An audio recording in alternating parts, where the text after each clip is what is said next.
Olá, seja muito bem-vindo à nossa página, a página da Igreja Presbiteriana de Ipameri. Hoje estaremos dando continuidade ao estudo que nós temos feito do livro de Abacuque. Estaremos entrando em Abacuque, capítulo 3, e eu convido você para que abra conosco a sua Bíblia neste trecho da Palavra de Deus, Abacuque, capítulo 3. Nós vamos estar vendo o versículo 1 e o versículo 2. Antes disso, eu quero orar com você, pedindo a orientação de Deus para as nossas vidas. Senhor Deus, nós nos colocamos diante do Senhor. Pedimos, ó Deus, a iluminação necessária, ó Deus, pelo Teu Espírito Santo, para que nós possamos entender e compreender a Tua palavra e, mais do que isso, que nós possamos ser praticantes dos desígnios eternos do Senhor para as nossas vidas. Em nome de Jesus. Amém. Amém. Abacuque, capítulo 3, versículo 1 e versículo 2. Hoje será a primeira parte do estudo chamado A Adoração do Profeta. O texto nos diz assim: oração do profeta Abacuque sob a forma de canto.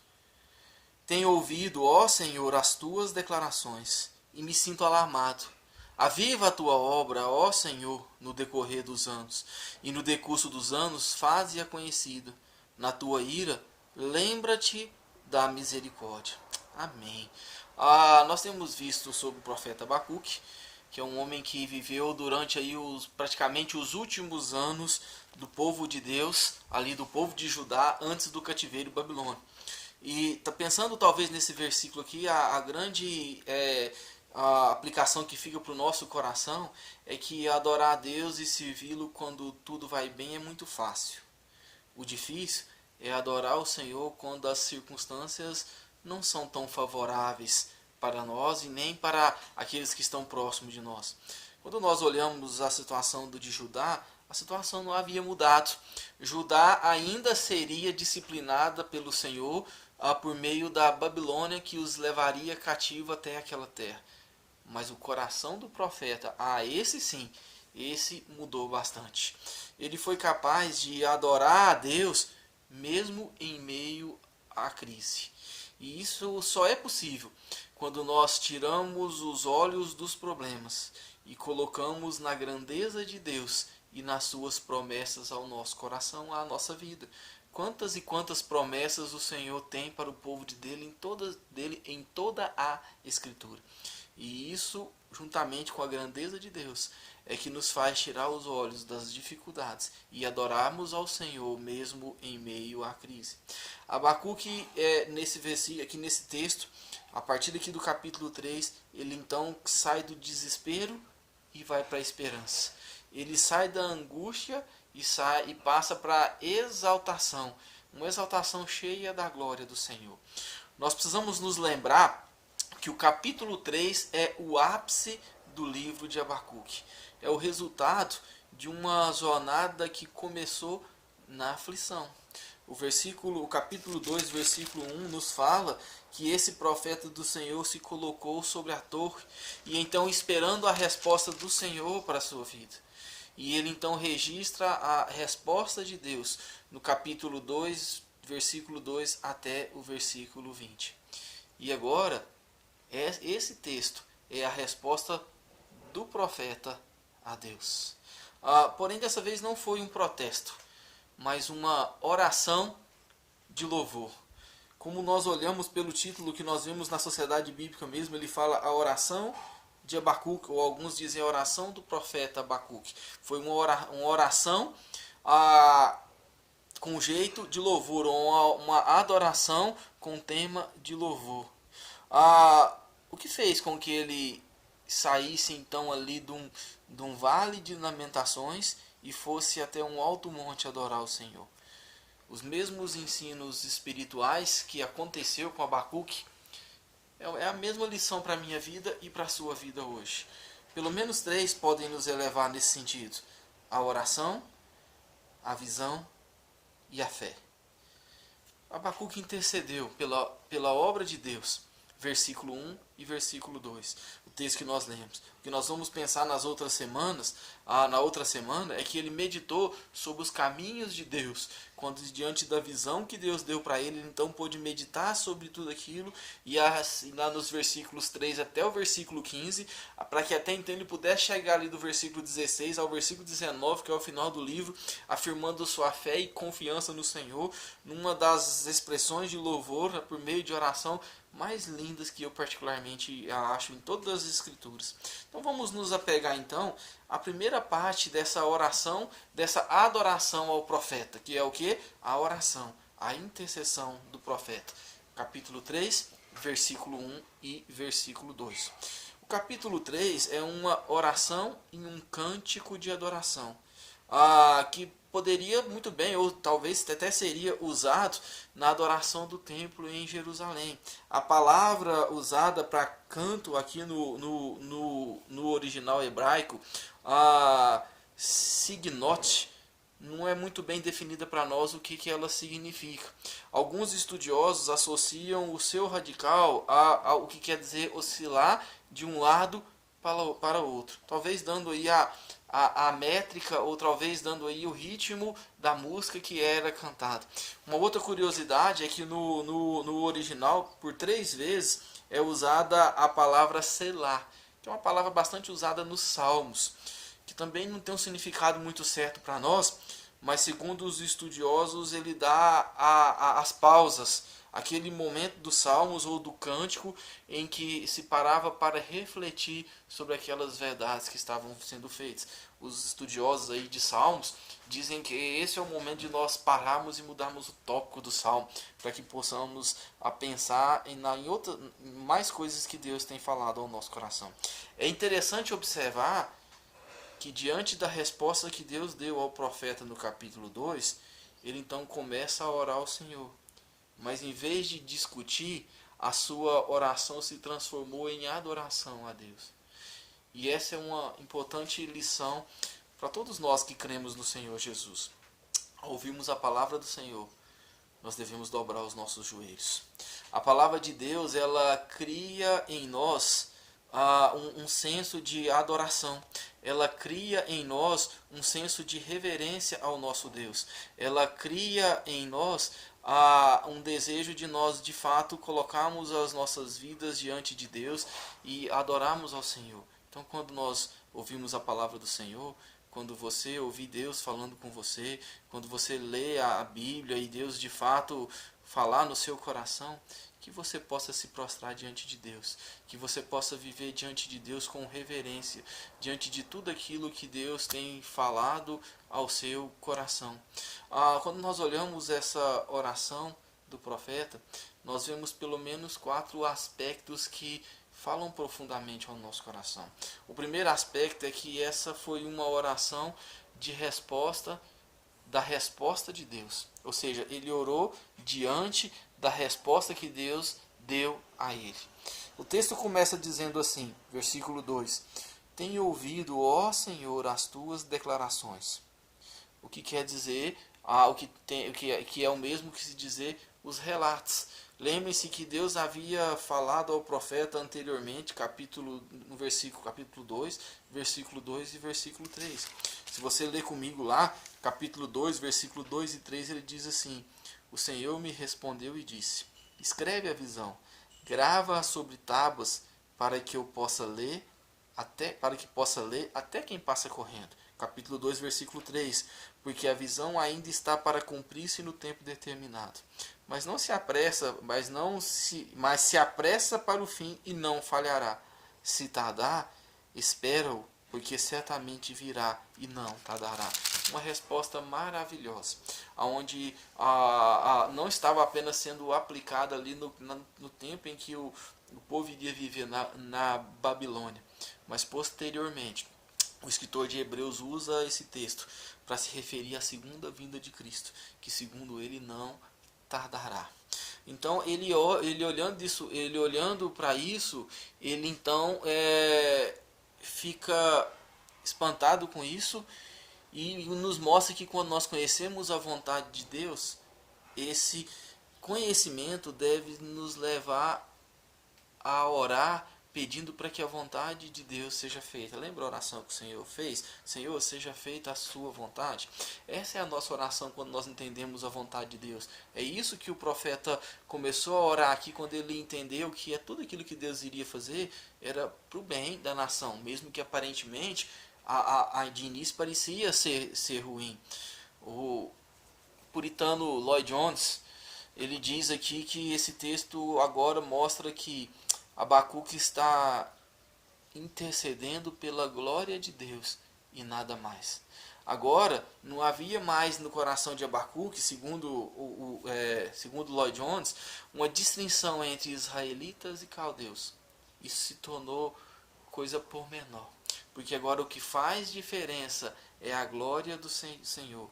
Já que agora já não era mais possível ser exaltado um povo, um indivíduo ou uma nação, mas o que importava era a santidade de Deus e que ele fosse exaltado. E essa deve ser a minha oração e a sua oração diante do Senhor, que o Senhor seja exaltado. Muitas vezes em momentos de dificuldades, nós olhamos para nós, olhamos para as nossas igrejas e nós nos fechamos aquilo. E o profeta aqui ele amplia, apontando para a glória de Deus. O segundo aspecto dessa oração é que foi uma oração em resposta à majestade de Deus. Ele não só orou diante da resposta de Deus, mas ele orou para a majestade de Deus, para tudo aquilo que Deus é.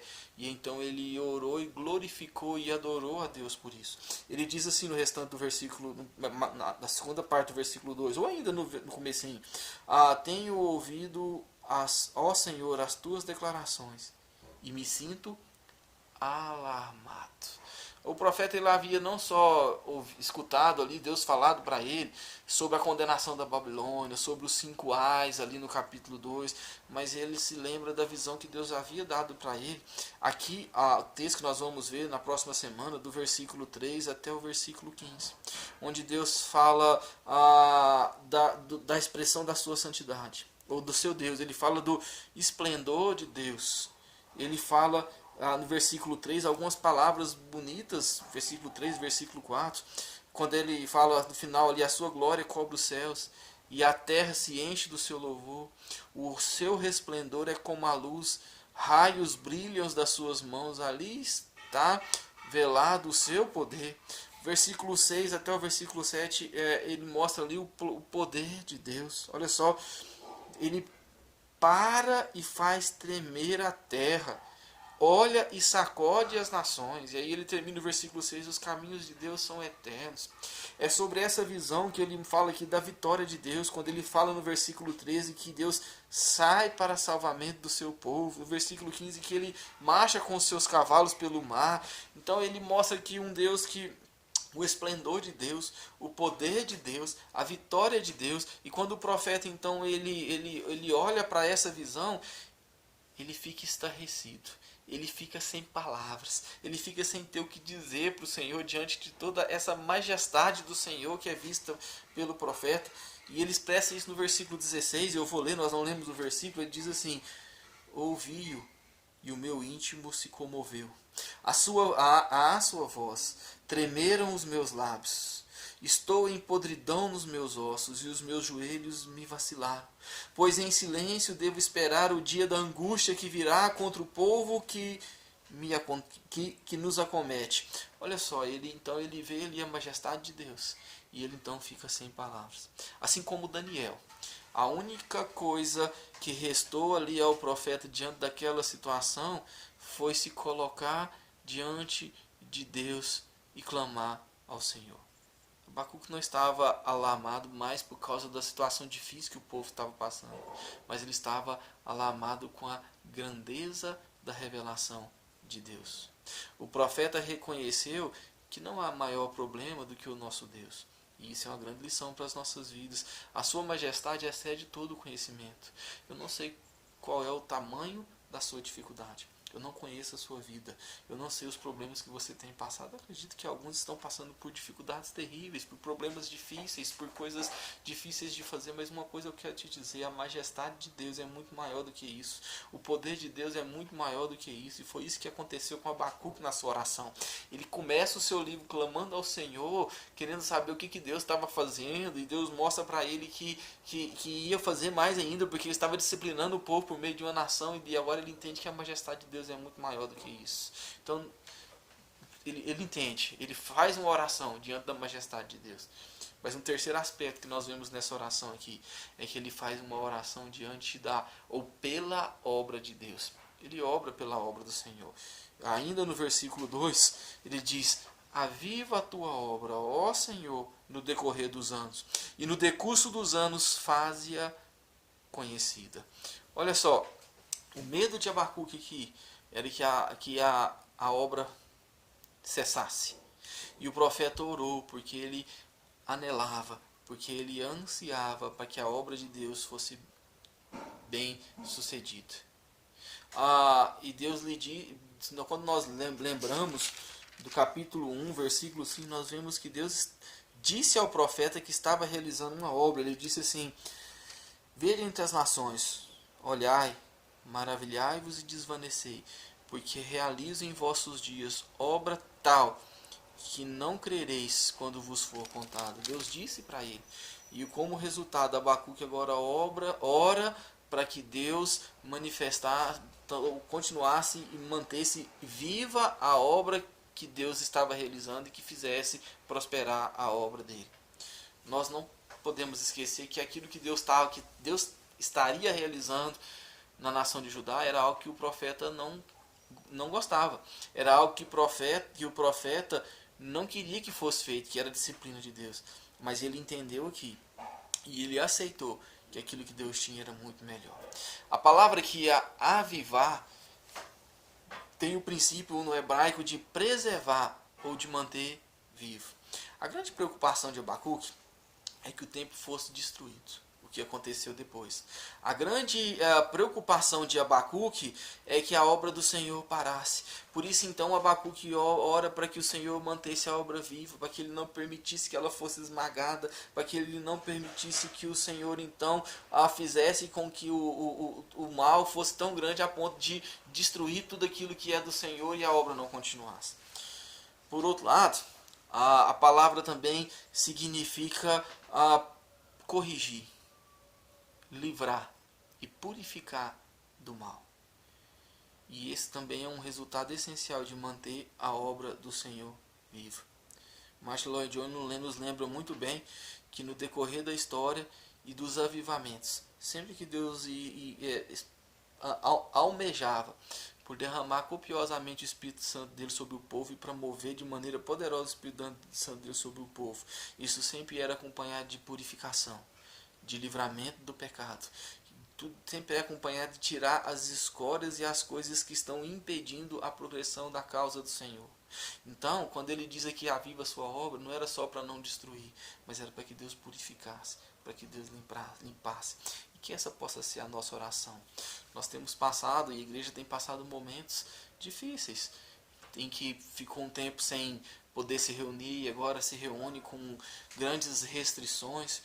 Será que esse não é um momento em que Deus tem também usado para purificar o povo dele? Será que esse também não é um momento em que Deus tem permitido que o povo de Deus reflita sobre a sua vida, a sua conduta, a forma com que tem servido a Ele e que possa haver uma transformação, uma mudança? Eu não tenho dúvidas de que Deus está agindo, continua agindo e que se Ele permitiu algo acontecer dessa magnitude é porque Ele tem um propósito muito bem definido para o povo dele e talvez seja fazer com que a obra dele seja de fato uma obra santa e pura diante dele. Quarto aspecto dessa oração, e o último que nós vamos falar hoje, é que ele ora pela misericórdia de Deus. O apelo final aqui de Abacuque, no final do versículo 2, ele fala: na tua ira, lembra-te da misericórdia. Veja que, como diz os comentaristas, Abacuque não olha para Deus dizendo: Senhor, eu sei que a disciplina é necessária, eu sei que os tempos não são bons, mas olha para as nossas vidas, nós estamos tentando dar o nosso melhor, nós estamos tentando, existem coisas boas em nós, não é isso que ele ora. Na verdade, Abacuque não ora em nada pensando nos próprios méritos do povo de Deus, porque ele sabe que não havia nada e não há nada nas nossas vidas como o mérito diante do Senhor que nos faça merecer as bênçãos do Senhor. Mas ele ora assim, clamando pela misericórdia de Deus. Ele pede que na ira Deus se lembre da sua misericórdia. Ele não pede para que na ira Deus lembre dos seus méritos, mas que ele lembre da própria misericórdia de Deus. Para que ele lembre do seu coração, para que ele não impute no povo dele, para que ele não dê ao povo dele aquilo que verdadeiramente o povo merecia, que era condenação. Uma coisa que ele faz é lembrar a Deus da sua própria natureza. Abacuque concordava que a atitude de Deus seria correta, mas ele pediu para que o coração amoroso do Senhor se revelasse na sua misericórdia. Ele agiu como Moisés intercedeu como Moisés quando intercedeu pela nação no Monte Sinai. Os irmãos devem se lembrar comigo que Moisés subiu ali ao monte para buscar ouvir do Senhor e receber as tábuas da lei. Depois ali de 40 dias na presença do Senhor, Deus então disse a Moisés que o povo havia se corrompido e havia construído, edificado e fundido o bezerro de ouro, ao qual eles estavam adorando como se fossem os deuses que haviam tirado do Egito. E naquele momento Deus diz que iria lançar sua ira sobre o povo e iria começar uma nova nação por meio de Moisés. E Moisés então intercede pelo povo ao Senhor, buscando a misericórdia de Deus. Posteriormente, depois de andar os 40 anos, posteriormente, antes dos 40 anos, né? Posteriormente, quando o povo de Deus vai ali na porta da terra prometida, e então é enviado os espias, antes ainda, ali no comecinho, e eles voltam com a notícia ruim diante de Deus, diante do povo, falando que Deus havia dado para eles uma terra cheia de gigantes, que era difícil entrar naquela terra, e o povo se rebela contra Deus, queria inclusive apedrejar a Josué, falando ali que ele estava trazendo um bom relatório e que não era do Senhor. Então Deus mais uma vez disse que ia pesar a mão sobre aquele povo, iria aniquilar aquele povo e fazer de Moisés uma nova nação. E Moisés novamente intercede pela misericórdia de Deus. E é o que Abacuque está fazendo aqui, orando ao Senhor pela misericórdia de Deus. Talvez ele estivesse lembrando das palavras ditas pelo profeta Isaías, capítulo 54, versículo 7 e 8, quando ele diz: por breve momento te deixarei, mas com grandes misericórdias torno a acolher-te. No ímpeto de indignação escondi de ti a minha face por um momento, mas com misericórdia eterna me compadeço de ti, diz o Senhor, o seu Redentor. Talvez ele estivesse se lembrando disso.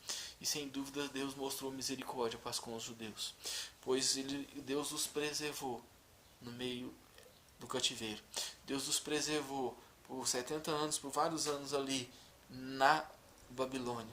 E então permitiu que um remanescente voltasse para a sua terra e estabelecesse ali uma nação. A mesma coisa Jesus faz conosco, a mesma coisa Deus fez conosco. Na ira dele, a palavra do Senhor diz que nós éramos inimigos de Deus, que nós éramos ímpios e pecadores, e por nossos méritos jamais nós poderíamos nos achegar diante de Deus, mas Deus usou de misericórdia e graça conosco, enviando o Filho dele para morrer por nós.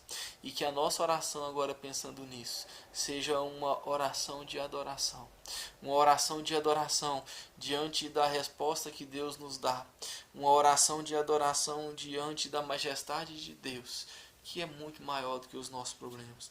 Uma resposta de adoração em oração diante da obra de Deus, que é magnífica, que é grande, mas que orando e intercedendo para que a obra de Deus seja avivada, para que a obra de Deus seja manifesta, para que a obra de Deus continue sendo propagada até os confins da terra.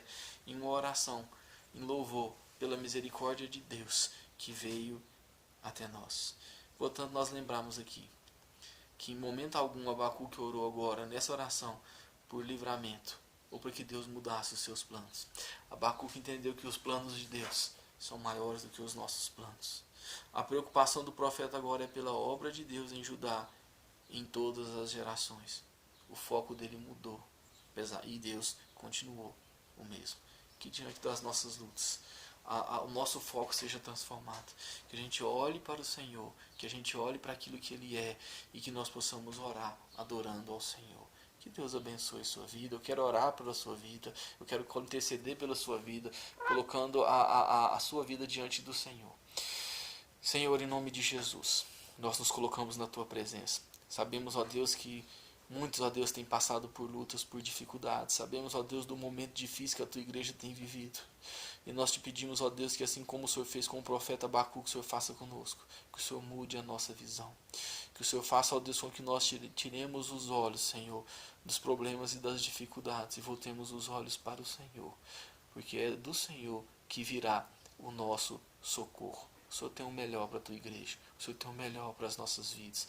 E que nós possamos ser transformados por isso. Abençoe, Deus, aqueles que estão vivendo em lutas e em dificuldades. Que eles possam, ó Deus, ter a sua vida, ó Deus, voltada sempre para o Senhor e para a sua obra. Acuda, Senhor, o teu povo. Em nome de Jesus. Amém e amém. Que Deus te abençoe e que você possa continuar nos acompanhando por aqui.